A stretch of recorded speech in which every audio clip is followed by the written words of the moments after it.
Hello guys! Welcome back to my channel! For today's video, samahan niyo akong gumawa ng isa na namang dessert na babagay sa panahon natin ngayon na napakainit.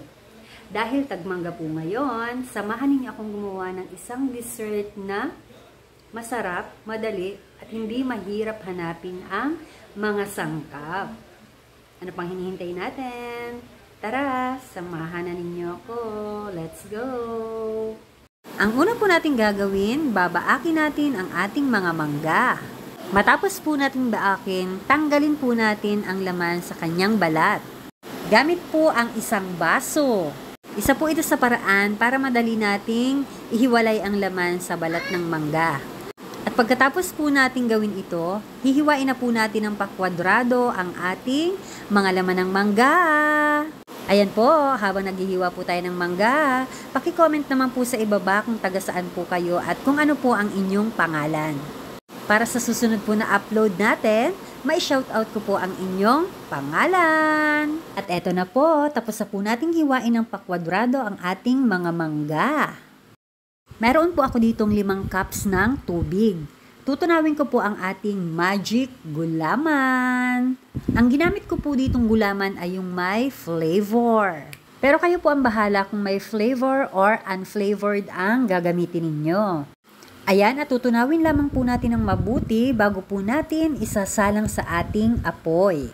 Nilagyan ko nga rin po pala ito ng 2 kutsarang asukal para may lasa naman po. Ano po?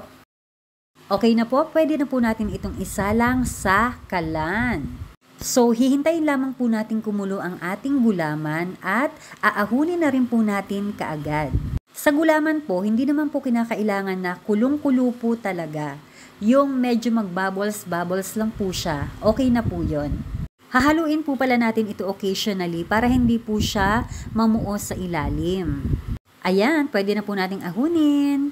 So, ayan, hindi ko po makita yung aking rectangular na molder. Kaya ito na lang pong pinaglagyan ng ice cream ang paglalagyan natin. Huwag na po natin gawing komplikado ang lahat. Kung ano na lang po ang available na lagayan, yun na lang po ang gamitin natin. Okay? So, eto na nga po, inilalagay ko na sa mga hulmahan. Maghihintay lamang po tayo dyan ng kung ilang minuto or oras para tumigas po ang ating gulaman. At eto na po, matigas na po ang ating gulaman. Ang una po natin gagawin is kakayurin natin ng pang-buko. Ayan, madali lang po siyang kayurin. Dahan-dahan lamang po. Huwag po tayong magmadali. So ayan po, habang tayo ay nagkakayod ng ating gulaman, kung bago ka lamang po sa aking YouTube channel, please don't forget to subscribe at pakihit na rin po ang notification bell para updated po kayo sa tuwing mag-upload tayo ng video. Thank you! Sunod po natin gagawin, hihiwain naman po natin ng pakwadrado ang ating sunod na gulaman. At ayan, napakadali lang pong hiwa-hiwain ang ating mga gulaman. Okay, tapusin na natin kayurin ang sunod na gulaman. So, tapusin ko lamang po ang pagkakayod. Magbabalik po tayo. Ngayon po, pagsasama-samahin ko na po yung ating ginayat-gayat na kwadrado. At ito pong kinayod natin na parang buko. Okay, sa isang malinis na bowl, ilagay na po natin ang kalahating pack ng all-purpose cream.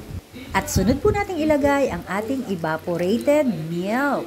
Kalahating lata lang din po ang inilagay natin.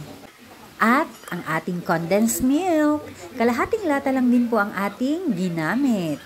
Then haluin lamang po natin ng mabuti hanggang sa mag-combine ang tatlo. Hintayin lamang po nating maging smooth at okay na po ito. Ganito po dapat ang texture ng ating liquid. At ngayon po, it's time para ilagay na natin ang ating mga gulaman at ang ating mangga. At haluin lamang po natin ng mabuti at ilalagay na po natin sa ating mga hulmahan. So, dito ko na lang din po ilalagay sa pinaglagyan ko ng gulaman kanina para tipid po sa lagayan. O, diba? Double purpose.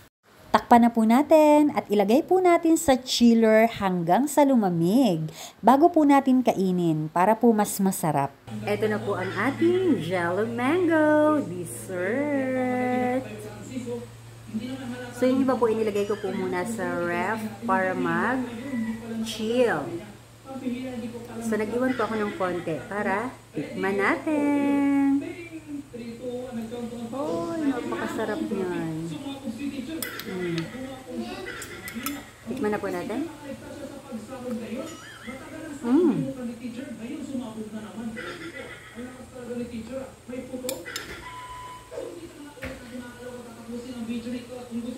Sarap.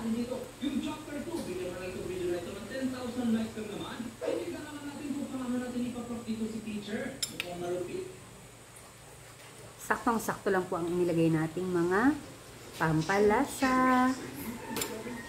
Sakto ang tamis.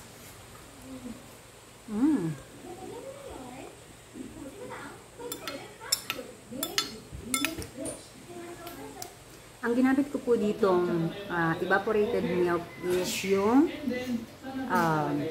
may drawing na bata o yung red label. Kaya napakalinamnam po. Saktong-sakto lang po yung tamis or yung condensed milk na ating inilagay.